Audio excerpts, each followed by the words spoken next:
So I want to begin. Where do we begin? This is a question you raise beautifully, and a question that feels ever present, especially in political times like these. But I want to begin with what I loved most about your book, which is the raw vulnerability that I felt reading it. Vulnerability in the sense that you really bring Arendt to life, the body of Arendt to life for the reader on the page, which I think is very dangerous to do, especially when you're dealing with a female subject, a subject like Arendt. You invite the reader into the process of imagination, to your imagination.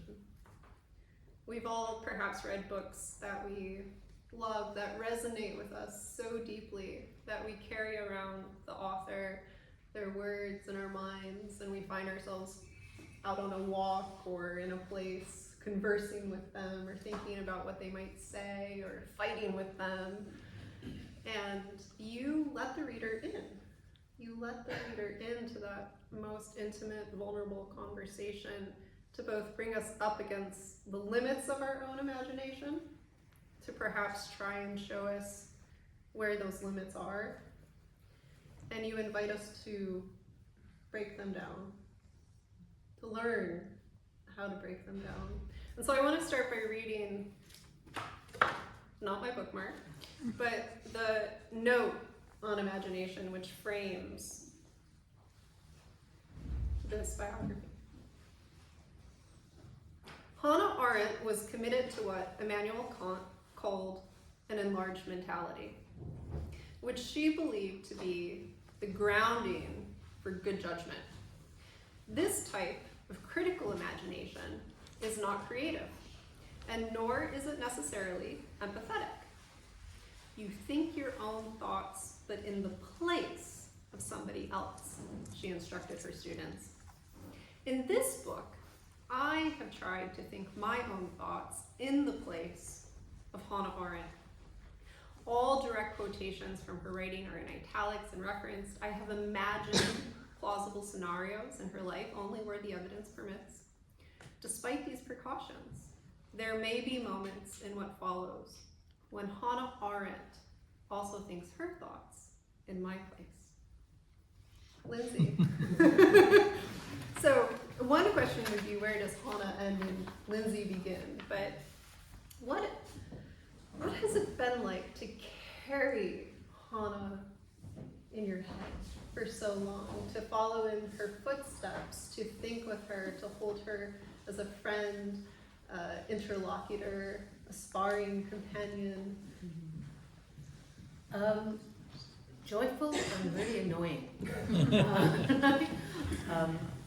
I've been reading Arendt since I was a graduate student, when she wasn't very popular. And I've told you this before, I think Twitter is largely responsible for everyone getting into Arendt more lately, because nobody knew she could write these perfect tweet-sized aphorisms. And we didn't know how beautiful she was, because her image didn't circulate. So we just had, I'm sure some of you will have this copy of The Human Condition, the one with the one bad haircut. It's true. So she's been with me a long time. I struggled with a form to write this book, and I resisted calling it a biography for a long time. My American publisher wanted to call it a biography for a very good reason, that biographies sell. Esoteric books with one woman talking to another dead woman don't tend to sell. And so I caved in. But one of the things I really didn't want to do was, as you said, it's really difficult if you're bringing a woman to the page and a woman thinker. And I think it's in The Human Condition, Arendt says at one point, when you want to describe who a person is, our language strips us up and we start describing what a person is. We start describing a character, and we lose their unique sense of who they are. And this seems particularly the case with women, and particularly the case of Arendt. I desperately didn't want to write one of those books with but then Hannah was heart-struck, and then and then Hannah went, I desperately didn't want to write that kind of book, and even though we've got very, very good biographies, actually, well, the best ones, of course, It doesn't do this. Even the most authoritative biography to date, by Elizabeth Young Bruhl, reads her thought through the men who influenced her. Yes.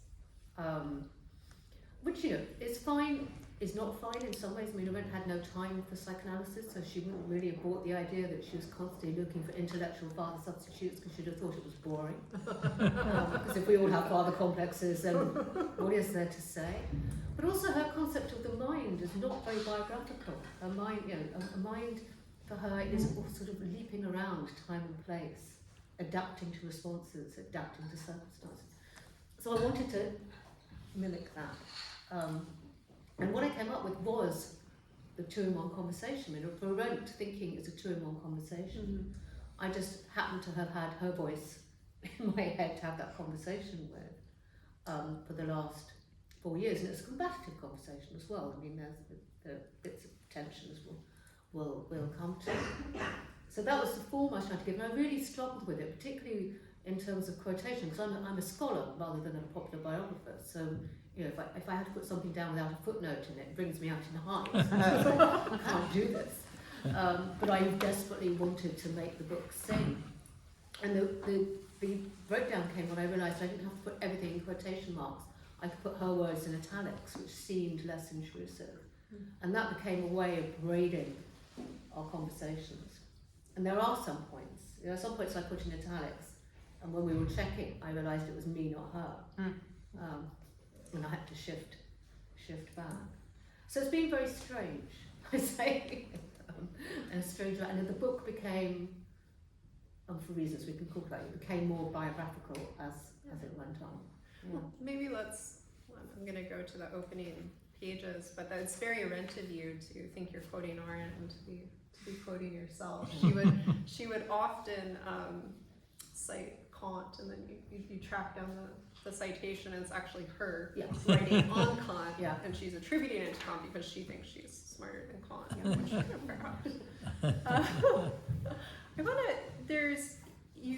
When we jump into the book, into where do we begin in chapter 1, I think it's just a brilliant way to begin a biography. Can I read the first paragraph?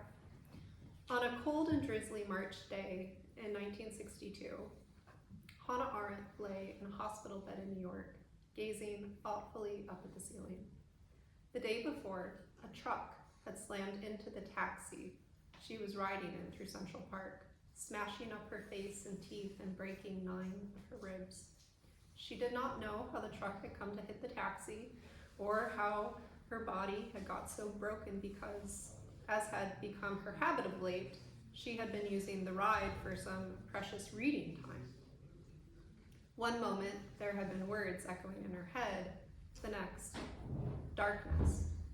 When she regained consciousness, she checked that she could still move, and then, with considerable more attention, tested her memory. Very carefully, decade by decade, poetry, Greek, German, English, telephone numbers. She recalled in a letter to Mary McCarthy, everything old, right.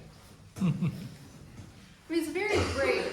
I think this is a very brave way. I mean, we have this kind of, I always think of black and white image of Arendt in the popular imagination, often bent over a table, smoking, very serious in thought, can't take philosophers lightly. Yeah. And here you begin with Arendt, who's so powerful, so strong, broken, deciding to live, to return to the world, or to stay in the hospital bed, or to leave.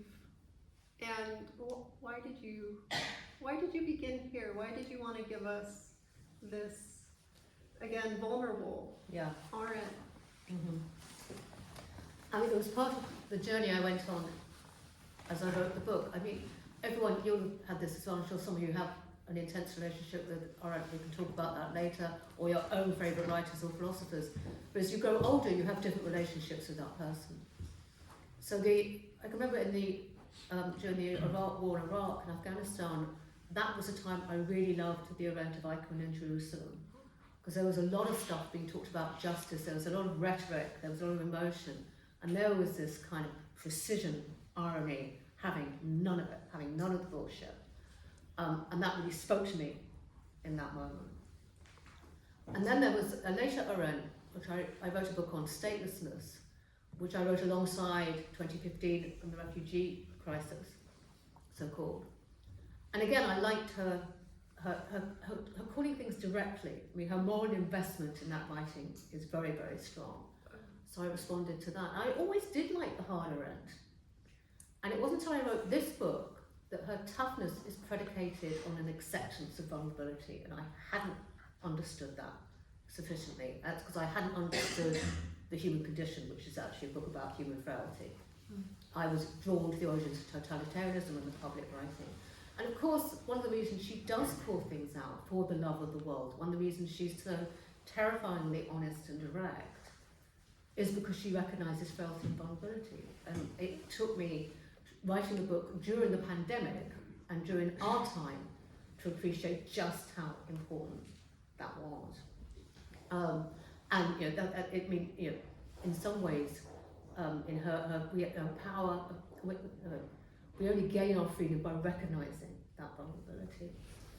So that was part of the story. The different Arendt emerged. The other part is I had a very similar accident. I was trying to finish this book, and I hadn't got a narrative arc for the book because I was still trying not to write a biography. And I smashed my face up, and like Arendt, it was horrible, and I broke fewer ribs, but my face was very badly damaged. And so I got quite interested, especially in her insurance documents and things like this. And I thought, yeah, I'll start with the accident. I'm imagining you're taking your lawyer Arendt's insurance that's documents. Right. Like this. Because the other thing about the accident, she had the accident between visiting Jerusalem and witnessing Eichmann and writing the book. So when she came back from Jerusalem, she had to teach. She was teaching Machiavelli that semester, that autumn semester. And the same semester, her husband, her second husband, had an aneurysm, was seriously ill. That was broken up. So it's a nice story. She sent Mary McCarthy to teach her course for her, and I just think the students who were taught Machiavelli by Hannah Arendt and Mary McCarthy, wow. And then she had a really bad viral infection and a violent reaction to antibiotics. Then she had the accident, but she couldn't write for 3 months. So when she got to write the Eichmann book, it was after she'd been the lowest that she'd been since she left Europe. So she wrote that very strong, very angry book out of an experience of loss and vulnerability. So that's why I started in with that scene. Can we, you said that at the center of the human condition is frailty. And I'm reminded of another sense from the human condition, that love is not only apolitical, but one of the most powerful anti-political forces. What's the relationship between love, loving the world, and this acceptance of frailty, the frailty of the human condition, writing from that place of frailty? How have you woven those concepts together? No, it's a good question, because on the one hand, I mean, you see it everywhere in her work, is the importance of love. And the importance of love for her comes, I mean, it's an intellectual project. She wrote her PhD on Augustine, and we can talk about Heidegger and relationship a bit later. But it comes from a strong awareness. It's pariah love. When you have nothing, when you've been stripped of citizenship, country, language, love is all you have. And there's this moment in The Origins of Totalitarianism where she's talking about statelessness and the loss of human rights, and then she suddenly says, but there is one thing, there is love. There's love that is left. So, like her good friend Baldwin, like many, like James Baldwin, who she got into a very, not very famous, a very hidden debate. She got into a debate that she had with herself and Baldwin. She wrote to Baldwin, Baldwin didn't write back. He did respond later. Love is really important to her sense of love in the world. But she desperately didn't want love to be political, because as soon as you start to do politics out of love, love becomes an abstraction. As soon as you just start deciding who is worthy of love and not, you've undone what is so good about love for her. It's also, when she says love is the pre-political condition for politics, which I think is kind of brilliant. What she's trying to get at there, and it comes through beautifully in the thinking book, but also in her dissertation on Augustine, where she talks about love is utterly singular. That's why, you know, you can never say to someone who's been ditched, there are more fish in the sea, because there damn well aren't. There's one fish, it's you. And our love is utterly singular, and every time we love, something new happens. It's natality, it's a new relationship. It might be a child, it might be a garden, it might be a repertoire of very silly jokes, but there's something singular is born in the world. And then that makes love very unworldly. I mean, she is very, and again, this will be familiar to those of us who have loved, is love is unworldly. You don't want to tell anyone when you're really in love, because you might spoil it, because then you become the couple. You know, So Roland Barthes. Yeah, so yeah, it is so Roland Barthes. But then she said, and that's why it's only possible to love ironically, because at the moment you're at your most singular and invisible, you're actually acknowledging the plurality of the world and the lots of singularities of love that go up to make a plural world. Yeah. But they have to be kept in tension. And as soon as you start to sort of love in the name of, then she saw tyranny. As soon as, the great Robespierre thing, for the love, we must be inhuman. That's what she was terrified of. So it's always a kind of interplay. And it's making me think of part of the conversation with Heidegger around love, where she says that in love there's always three: the lover, the beloved, and the love that exists between them. And until you said that, I hadn't actually thought about it as that love entering the world as its own in terms of plurality. On page 103, in the conversation around James Baldwin. So Arendt loved James Baldwin's The Fire Next Time, and she was so excited when she read it. She wrote to William Shawn at the New Yorker and in praise of it, and then she wrote a letter to Baldwin saying, it's a brilliant essay, except you got one thing wrong: love. Love is not political. And you write, Lyndsey, love tears off masks. Love as a state of being, of grace, tough, universal, daring, brave. Love is wanting others to be. I will that you be. Love is what just might.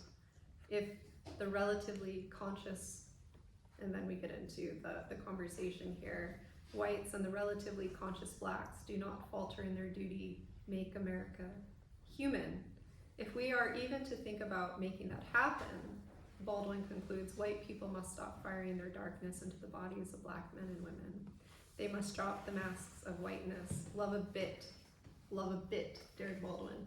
And thinking about this pariah love and love as a political virtue, especially in the black community in America, in terms of protest and in other communities as well, he responds to Arendt by saying, you were right. Yeah. The fish fries and the community gatherings that's the pariah love.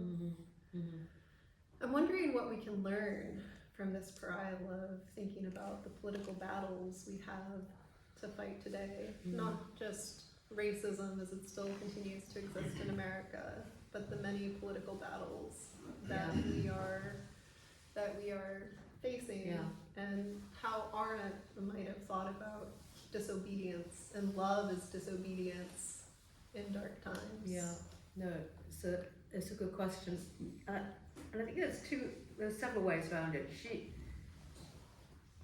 She's a creature of distinctions. Yes. And I've come to think that actually one of her gifts to politics now is her insistence on distinctions. And usually when philosophers make distinctions, they're often making hierarchies. So one thing comes up, the other thing to go down. The distinctions are there for a reason. If you read something like the Human Condition, the distinctions are just there: public, private, social, labour, work, action. And I think what she'd be saying to us now is she'd be quite excited, and she would be approving of an outburst of, I don't know, in some ways, kind of certainly disobedience. But she wanted us to be very careful about the distinctions that we're making between public and private in particular. And I think she would be worried. And I was thinking about this earlier in relation to something else you said about, I think what I was thinking in relation to, where are the spaces for genuine action in our current context, where there's a lot of, our anger is monetized. Our attention, as Julia Bell, who's sitting in the audience here, has demonstrated brilliantly in her book, Radical Attention, is consumerized and monetized. So there doesn't seem to be there's a space for rage, there's a space for shock, but where is the space for action? Yeah. In some ways, there's a kind of sense of pseudo-action. There is action that's happening, but what I've noticed in the last couple of years is partly because of social media, the action that we do take and we have to take because things are not getting said, they're not getting dealt with, have started to mimic the actions of social media. So it's rage, it's absolutism. It's not actually action outside how we've learned to talk to each other politically via social media. So it almost becomes a kind of mimicry of the very thing that has made us need to act. I think it's really difficult now to create creative spaces, meaningful spaces, and operative spaces for political action. It is the big challenge. I mean, people are rising to it, but it's much more difficult, I think, than it was in her day. I think you capture the kind of overwhelming attitude of cynicism that is defining our political landscape today really well. And I want to go to a passage on page 23, which really stood out to me. It's like having a Viber on your book. You know what? Having a Viber. In Britain, we did this with our PhD Viber. Oh, page 23. Viva sounds more fun. Okay. Two cultures divided by a common language. I'll let you know if you get your PhD. Thank you.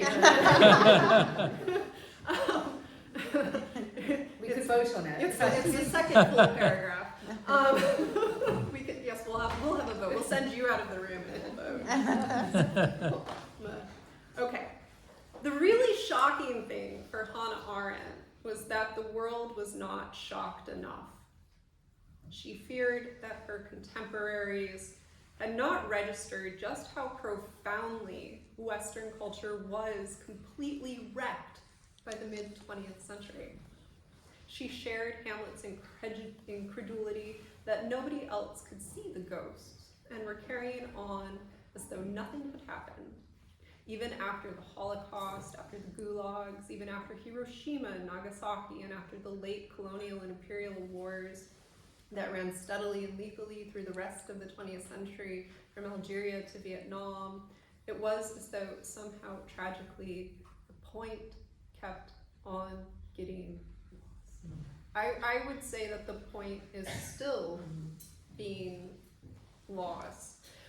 And it's such a wonderful question. I'm also reminded of a line from Walter Benjamin. The problem is that we go on. In the shock economy, you watch 5 seconds of news. I don't know how it is here, but in the United States, if you're MSNBC, Fox News, CNN, I don't know what you're watching, prepare to be outraged, prepare to be shocked. Every lead-in, people eat this. There's an economy for it. It's incredibly marketable, but there's also an endless kind of a cycle of it happening. And what would it take to actually shock people away from social media, away from the television set? What would it take for there to be real political shock today in our world that is so endlessly saturated with political violence, upheaval, rootlessness, statelessness, bombings, but we're inundated. Yeah, I think that kind of presupposes that to be shocked is to do something, which is That shock might lead to doing something. Yeah. Whereas I think Arendt was onto the fact that that's not happening and that's not going to happen. Right. I mean, she quotes Hamlet a lot. Is it cursed spot am I to fix this? I can't remember what the quote does. I mean, Hamlet, of course, you know, the sovereign line had been broken, tradition being broken. Incapable of action. Capable of action being broken. It was Hamlet's sorry lot to try and put it right, and it drove him mad. Arendt also thought authority had been broken. She thought the world was broken by that point, but she also saw the opportunity to begin again. So I think that's one thing. You had to, you know, in some ways this was an opportunity. But she was terribly worried about, she's terribly worried about where we are now. She saw it. Yeah. And in her teaching notes are fascinating. I mean, those of you anyone who tries to read Arendt and finds it tricky, go to her teaching notes. It's a bit like Lacan, where you read the essays and you read them in French and it's still, but you read the seminars when he was teaching, it's like, oh, sentences, yes. And her teaching notes are brilliant because they do give you the underground. And she says at one point, the danger is getting used to the desert. Mm. And that's what she thought the post-war generation were doing. They were becoming accustomed to the desert. And the shop economy is part of being in the desert. She calls it pseudo action.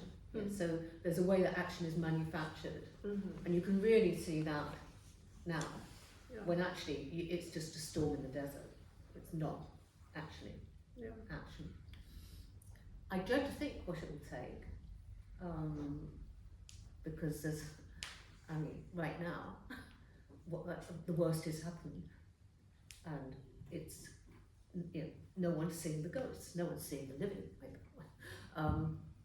So I'm not quite sure. They're fighting about the ghosts. They're fighting about, well, they are also fighting about the ghosts. Some of them are fighting for the ghosts that are about to come on. But so I'm not sure what it would take. I do think Arendt was very acute on understanding what a mediated political culture would mean, and how that would continue the trauma of the mid-20th century. Do you see a way forward beyond the mass cynicism and appetite in political conversation, in thinking about creating spaces of freedom? Yeah, you didn't tell me you were going to ask that question. I know. I have my questions. It just came to me. You can punt. Right now? Yeah. No. I think, like a lot of people, I feel more pessimistic than I have done for a long time. And I'm quite bouncy. But it seems to me one of the things that's really bad at the moment, I think, is the spaces that we did have and could still have for creativity, for resistance, for thinking, for solitude, education, culture, arts have been taken down. They are being taken down. And I think that's kind of where I'm losing hope, because you need spaces. In order to have a good politics, this isn't a Arendtian insight, you need non-political spaces to make sure they happen. Yeah. And if you get rid of those, then I think we are in trouble. They're orthogonally political spaces for the imagination to imagine. Can I share something with you that I experienced reading your book? As I think I'm not bouncy. My personal motto has always been embrace despair. I have a PhD in critical theory. But when I was reading the pages on love, and I won't go back to them, but one of the things that I started thinking about, because I think I'd always just kind of agreed with Arendt that love wasn't political. Personal love, and I actually got it reading your book. Why it's necessary for that beautiful interpersonal love, born out of being a pariah, born out of being oppressed, born out of being stateless, homeless, born out of intimately knowing violence or oppression in any form. And the word that I was thinking about in relationship to cynicism was vengeance. that somehow love and vengeance seem to be on opposite sides of each other. And so maybe another way to ask the question would be, how can we move away from this political desire for revenge, for vengeance? Because part of the desert that we're lost in is still responding to the mid-20th century that was decimated. I don't expect you to, but I'm wondering how that happens, how one begins to imagine forward from there. Well, Retribution, revenge. I think vengeance. reality checks in. I mean, Arendt does have this effect. I mean, she's a political realist, right, in straightforward political science terms. Yeah. But she's also, with her kind of Spinoza lenses, deeply committed to reality as it is. Yes. And at several points she'll say, one thing that will defeat these things is reality. The reality is war has to end. You cannot live in vengeance all the time. Things will, and also, I mean, the political theorist in her said, so better start doing politics sooner rather than later, because you're going to have to do it. I mean, you can't keep on. You're going to get round that table. It's going to happen. Yeah. So do it first. Get in there first. So I think that would be her answer. Reality will, reality will always defeat totalitarianism, because it can't sustain. Yeah. Tyranny, she says. Totalitarianism quite like to banish reality, but you can't sustain it. Reality will intervene. Is tyranny a synonym for ideology in Arendt's work for you, or do you separate them? I think they're slightly separate. Tyranny has a longer history than modern ideology.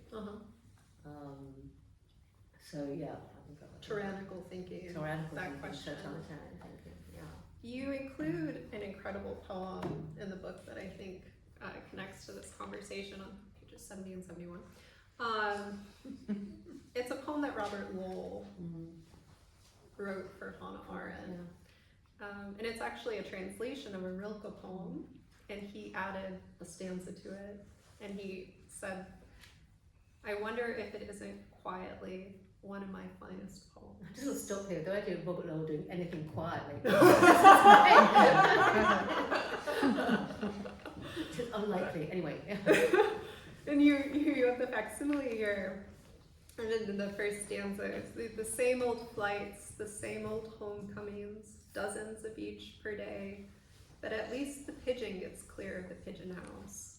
What is home but a feeling of homesickness for the flight's lost moment of fluttering terror? What did it mean for Hannah Arendt to make a home in the world, and what have you learned from the way that she made a home in the world? Yeah. I think it goes back to pariah thinking. I think she probably already started life as a pariah thinker. She was interdisciplinary before the word was invented.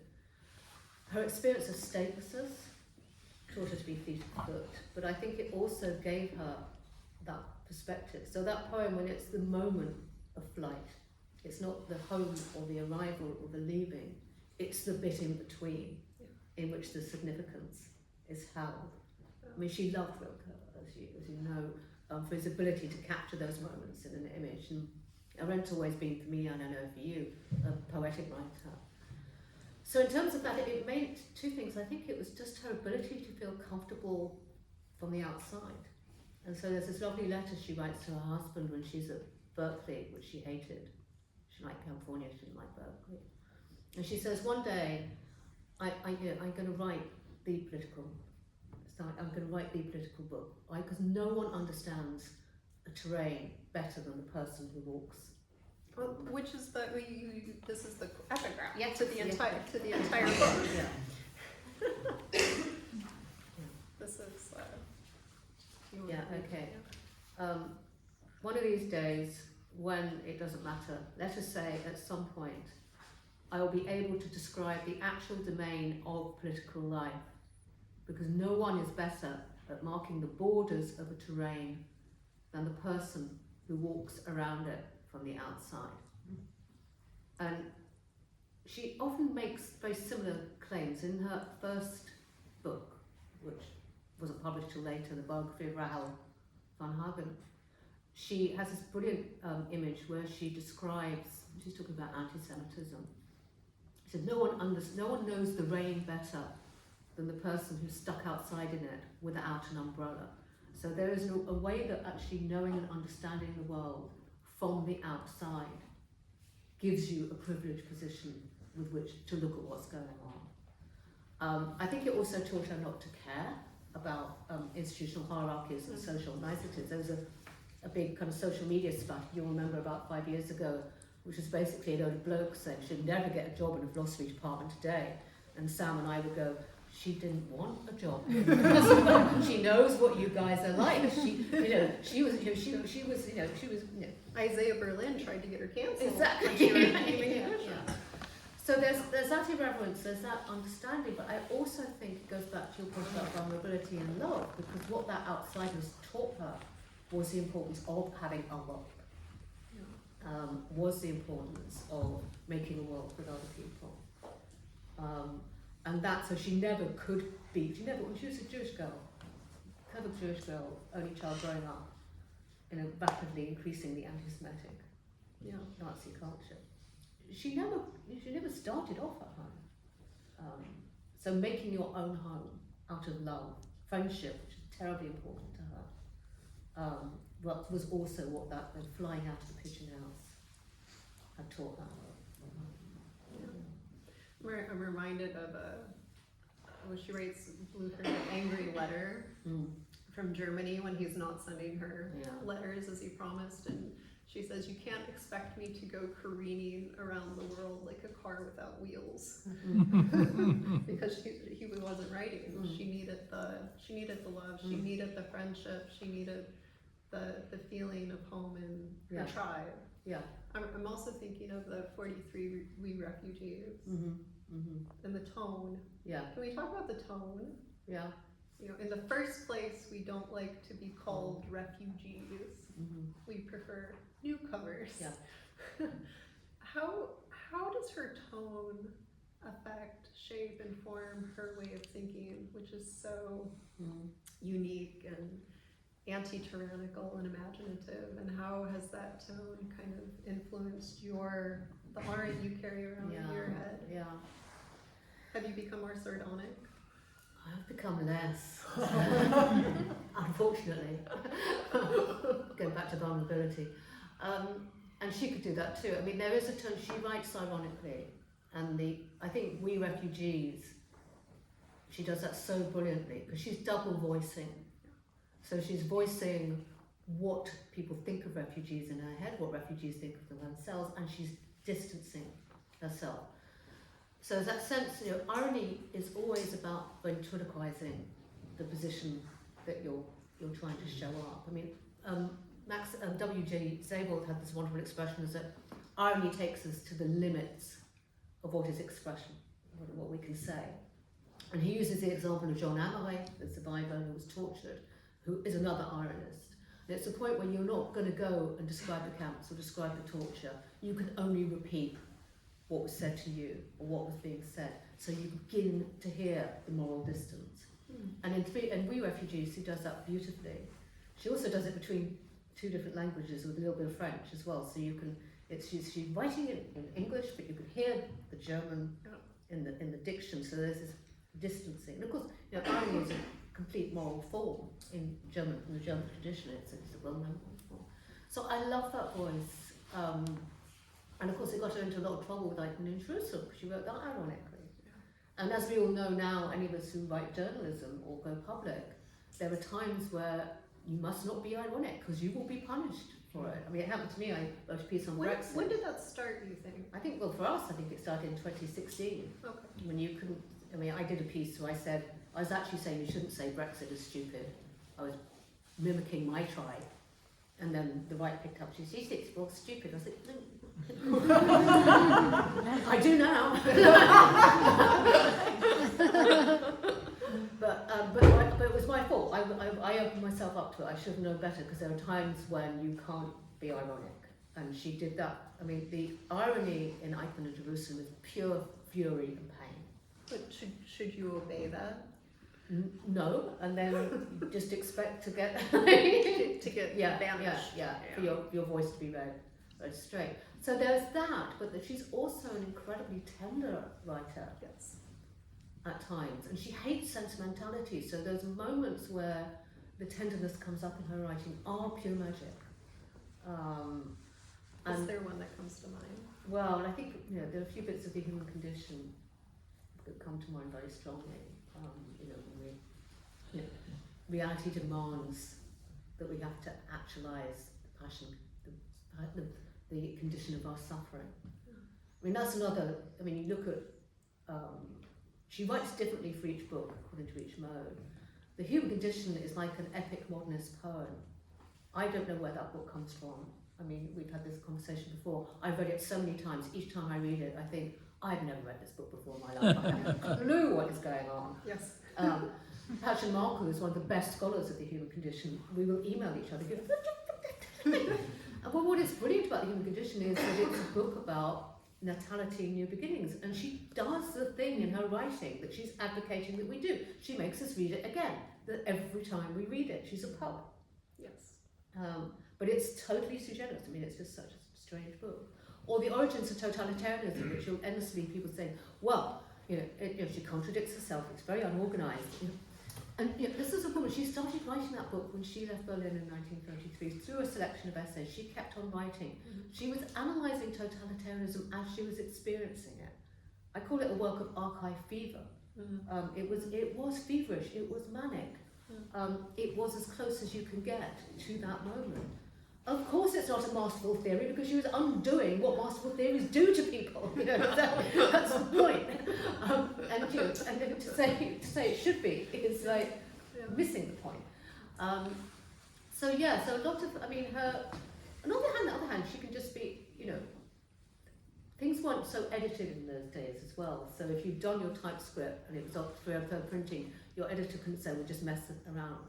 So there are some bits you think, oh God, that needed an edit, like on Revolution. It's like, oh, really? Or there's a bit in Human Condition where she suddenly goes off-piste and starts talking about how once you've lost your imperial consciousness, you can learn to love the small things. And she has a 2-page hymn to the French and their love of small things. And you're thinking, this has absolutely got nothing to do with anything you said before. So there's a kind of, I kind of like that as a bagginess of another time when you had to get the work out. But she's not consistent, and I think that's also when people come to Arendt for the first time and they've seen her on Twitter, which you would have hated, and they're thinking, this sounds great. And then people have often said to me, and I'm sure to you as well, then I tried to read Origins of Totalitarianism, and I found it really boring and difficult to read. So I hope that bit hasn't rubbed off on my writing. No. But I do think, as a writer, it's one of the ways I can communicate with her. She takes risks with her writing. Yes. Real risks. Yes. And it brings me to a word that you bring up and is one of her favorite words, which is perplexity. Perplexity from the Latin perplexus, I believe, meaning entanglement. Yeah. And for her, perplexity is necessary for moral complexity. Yeah. For doing this work of exploding a concept like totalitarianism, for tackling the human condition, for the vita activa oder vom tätigen Leben, right? Trying to introduce a whole new conceptual category into this medieval dichotomy between the life of the mind and the life of action, and massive intellectual undertakings, very brave. How has this concept of perplexity unfolded, and or perhaps detangled? Do we detangle? How do we find more perplexity in an age when irony is dead? Yeah. It's another one of those instances where she slightly invents something that someone else said in order to say it better herself. So she will often slightly misquote Socrates, where he says, "It's not that I produce perplexity because I know the answers. That's not why I'm asking questions and being annoying when I'm teaching. It's in order that I can infect other people with the perplexity I have myself." And she uses these metaphors of infection with perplexity a lot. It's like a sort of something that gets in, because she wants perplexity to continue, to carry on. The natality, the new beginning. The natality of the new beginning, or that other quote, which is real, from Plato, where we're all like the man who sees everything clearly in a dream, and then understands everything and wakes up and realises you don't at all, you have to start all over again. And that is her kind of model of thinking. Thinking is always responsive for her. That's what she wants it to be. And she also said perplexity is the thing that dissolves ideology. It dissolves certainty. Because once you start worrying, the things, they lose their solidity. So that kind of perplexity is also profoundly anti-totalitarian in terms of her thinking. And it's very interesting to be in the archive, because on the one hand there are two Hannah Arendts in her archive, in her kind of like how she puts her thought together. There are her notes when she's reading, which are immaculate. They're all typed up, which she knows to type. Quote, margin, thought. And then there's her thinking book, where everything is entangled and made, and she moves between German back to English, and as you know, there are little poems and things, where she, having got the kind of knowledge apparatus in place, she then infects it with perplexity, and then pulls those two together. She creates conversations, she stages scenes, It made it a hard book to write, because in some ways you're reproducing that perplexity. And she's always one step ahead of you. So you spend hours, ages, years thinking you've grasped something, and then suddenly, oh, it's self-evident. Of course it's self-evident. No, but it brings me to another question that I wanted to ask you. Is you traveled so much to write this book. You went to the archives, you went to Gurs, you went to the Hannah Arendt house. And I want to talk about the way you end the book too, because I love, there's this little moment that I love where you ask Martin a question. How did we receive anecdotes and you weave them into the narrative, and so there's almost a dual biography unfolding on the page, where you take the reader along with you to get inside the thought of Hannah Arendt, which is another form, I think, of intense vulnerability in writing.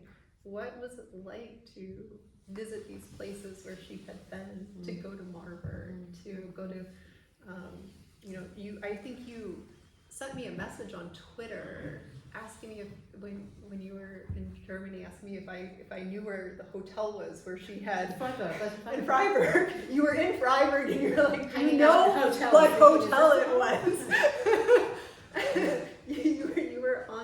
you were on the path. I mean, you went to be with her. Yeah. What was that experience like? Are there any stories or memories in particular that you want to talk about? I started this book with the idea it would be a kind of travel book, so I wanted to retrace her steps. And then I also wanted to take Arendt to places she hadn't been, but some of the most interesting work on her is happening. So I thought, I can go to Cape Town, I'm going to go to Brazil, I'm going back to the Middle East, where, the first book hers to be translated into Arabic was on revolution, and the person who translated it was a Palestinian exile, refugee. So I thought this would be great, so we can have a totally different Arendt than the usual one, which is America, Europe. And then COVID happened. It turned into a different book. But before that, there are places. The one, Marburg, where she went to university and met Martin Heidegger. I went in February 2018. And when I made the little pilgrimage to her student house, which is just outside the town, I got there, and it was a day like this, it was just pouring down, it was sleeting, I was the only person on this little path. I got to her student house, and what is outside? A cigarette machine. And I can't believe this. And I haven't smoked since in my 30s, and I thought I'd love a cigarette so it was raining, and just to pay homage.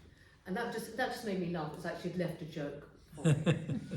More seriously though, if you go, when I went back down into the city, the path that Heidegger would have taken from his house up the steps to teach in Seminar Room 11, you go past the house where Klaus Barbie, the butcher of Lyon, was hidden in 1946 when he was trying to escape Europe. And you know it's Klaus Barbie's house because anti-fascist activists have told you and graffitied it and splattered it. So it's that sense of you retracing this history, and this history is in your face at the same time. So that's one I remember. The other is Athens. When she started writing Human Condition, she made a pilgrimage back to classical Europe, where she always liked to go when reality was biting too hard. And she went to Athens, and she was very preoccupied with this particular stele, this gravestone, in the Archaeological Museum. It is really beautiful. It shows a very dashing, ballsy young man. I put ballsy in twice, and my editor kept on trying to take it out. I have to put it back in. He's definitely, you see the picture, he is ballsy. He's obviously the dead man. And then here's his weeping slave, a very sad little dog at his feet, so it makes me think he's a hunter. And then there's this older man, possibly his lover, possibly his teacher, looking at him, perplexed. Yes. And Arendt loves this stele and sends a postcard of it to Karl Jaspers and says, you know, the old man has turned his whole body into a question mark. I finally get to Athens to retrace this step in one of the COVID interludes, I think 21, in September. And the Archaeological Museum is pretty much like it would be in 1955. There weren't many people there because people weren't travelling. Most of them were middle-aged people my age, making their last bid for Athens or whatever we were doing. And so I ran around the Archaeological Museum looking for the stele, thinking, what if it's not there? Eventually found it, but stood in front of it, trying to be moved. You know, like when you've had these ideas and I find them in place. But yeah, I looked at this picture so long, it didn't really do anything. And I looked around the room and suddenly realised that I looked at the other stele, and all of them were farewell steles. And the farewell gravestones, there were a lot of them, partly because there'd been a plague, partly because the Acropolis was finished, so there were a lot of out-of-work sculptures around saying, I can do that for you because I haven't got any work. There are loads of them, there are loads in the basement. As I looked, the kind of conceit of these stele is that it's people saying goodbye. So you have husband and wives touching each other, they're often holding hands. Women often holding hands. Children saying goodbye to their mothers. Parents saying goodbye to their children. A rabbit saying goodbye to its owner, there are animals as well, and they're all touching. And we're still in the middle of COVID, and I suddenly realised it was human vulnerability that I was looking at, and that is what Arendt had seen in the stele. And the very thing that we weren't doing, which was touching the dying, was all around this room. And that kind of sense she has in the Human Condition of the we'll have to suffer. I'm a farting, she's very much there, we'll have to suffer, but we have to make articulate our suffering. And there it was. And that was one of those moments where history vanishes when you go down a hole. The other one is Gurs Camp, where she was deported to the beginning of the war by the French as an enemy alien. And it's in the southwest, and it overlooks, it's on the plains of the Pyrenees. This bit of the world I know very, very well, but I hadn't visited the camp before. And I was reminded of this. What happened after liberation is the whole camp was burnt down because it was the coldest winter in Europe ever. People had suffered enough, but now we had this winter that, people starved, it was awful. So the camp was burnt down. My German translator said, we can't have been burnt down all at once. I said, yes, it was. People were really cold. They wanted the fold. It was. And then the camp was just left. And after that, people started saying the land. So if you go visit Gurs Camp, the first thing you do is walk past mid-century build. So you walk past, these very kind of bourgeois houses with net curtains. One I particularly liked had 3 wise monkeys on the gate as you're walking into this camp, just been partially reconstructed. And in the middle, there's a very powerful sculpture by Danny Caravan, who also did the Walter Benjamin sculpture at Port Burn. And it shows a kind of skeleton of one of the huts, and then a train line running east, to make the point that people who were in that camp eventually were part of the late roundups and went to Johnson. From there, they went to Auschwitz, people who didn't escape like Arendt did. But the train lines go through these houses that have been built post-war. So when I saw the zone of interest, I thought, oh sorry, Gurs Camp got their way before. So there's immaculate front lawns. There's this whacking great Auschwitz memorial from Gurs. Oh. And that kind of the banality of evil is now an aesthetic in itself, was already there, and that has really come back to haunt me. That kind of stuff. So place was very important, and originally each chapter was a place and a contrast of places. But as I increasingly, the other place I wanted to go was Kaliningrad, which was Königsberg, where I went Kant. And then, just as I thought, well, COVID's over, there was the invasion of Ukraine. My editor was saying, well, you could kind of go. My husband was saying, you're not going. And of course now, that won't happen. Well, it brings us back to imagination and place and perception and how we think about expanding the imagination, what it means to have an expansive imagination. Arendt, the great advocate for an expansive imagination, also wrote things like, I didn't want to visit the American South. There were things that she avoided. And one of the things that reading your book made me very acutely aware of was how we come up against those, oh, I'm not going there. I'm not reading that. I'm not looking at that.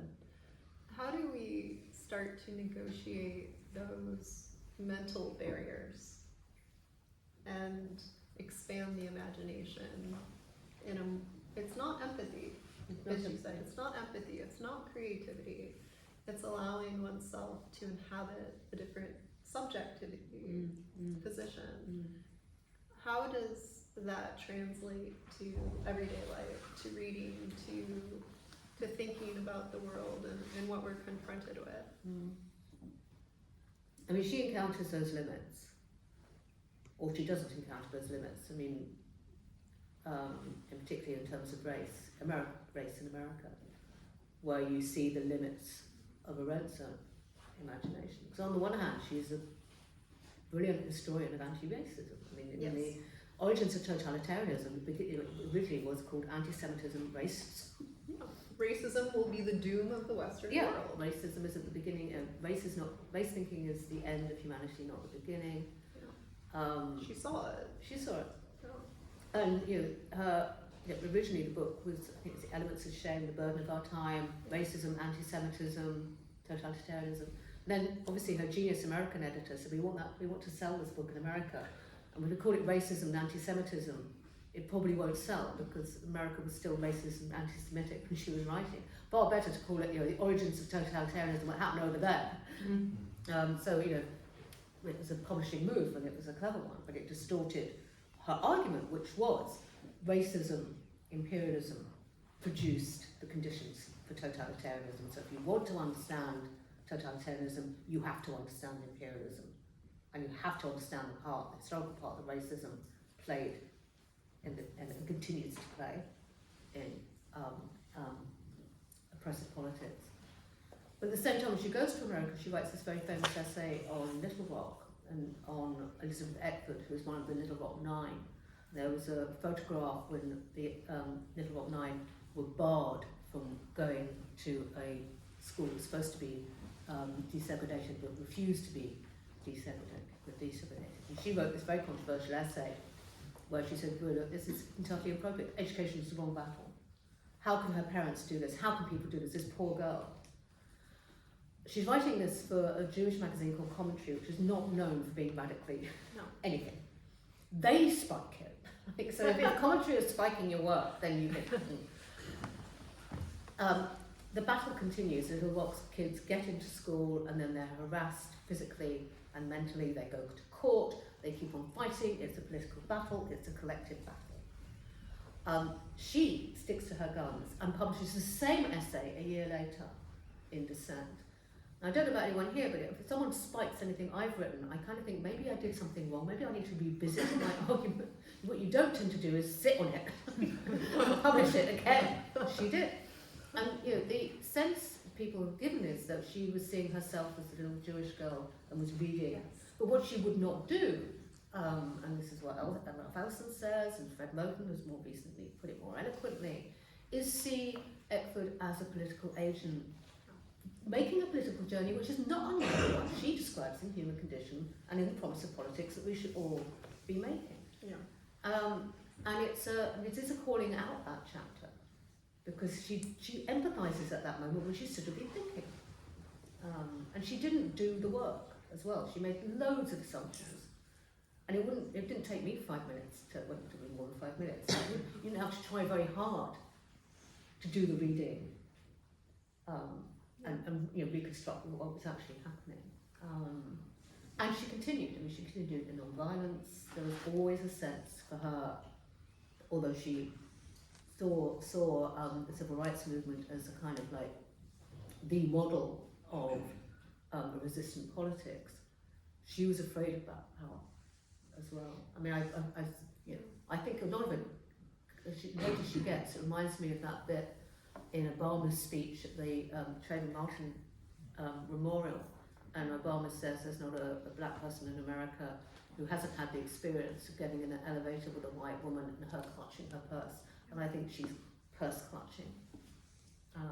Well, there's a literal story of Yeah. that.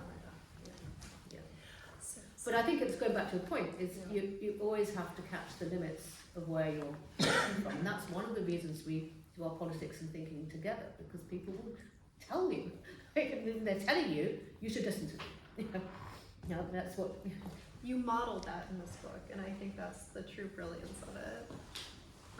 You actually model what it means to allow yourself to come up against those limits in your own thought. Yeah. And on the last page, spoiler, there's this moment that I just love, and there are many moments, but I really enjoyed these last two paragraphs. So you go to the Hannah Arendt house in Hanover, where Arendt was born.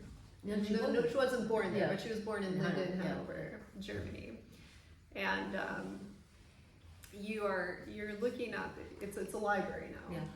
And you're looking at the books, and you say, "But where is the Yemeni collection of books?" This moment of kind of pause and realization.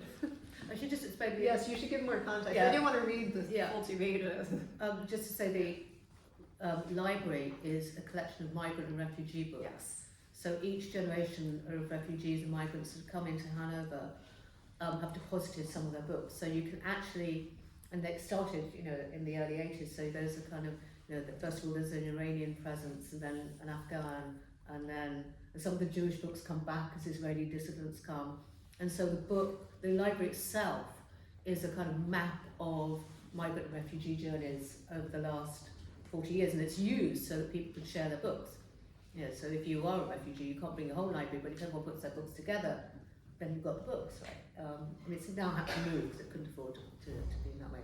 And the guy who runs it works with someone who works very closely with someone who comes from Yemen. And so I was thinking, well, I can't see the Yemeni books. So And it's a beginning. Yeah. And it's that they're, it's that I asked at the end of my visit. I had been scanning the shelves, clocking the nationalities, drawing a crooked timeline of wars and mass displacement since the 1990s in my head. It's a lot of accounting. Yeah. Oh, there isn't one, Walter replied cheerfully. We, pointing at himself and Hamid, who had just joined us for tea, are the library. Mm-hmm. And you have added a beautiful, brilliant book to the library of Hannah Arendt that we are tremendously grateful for. It's a very brave book. Thank you. Thank you, Sam.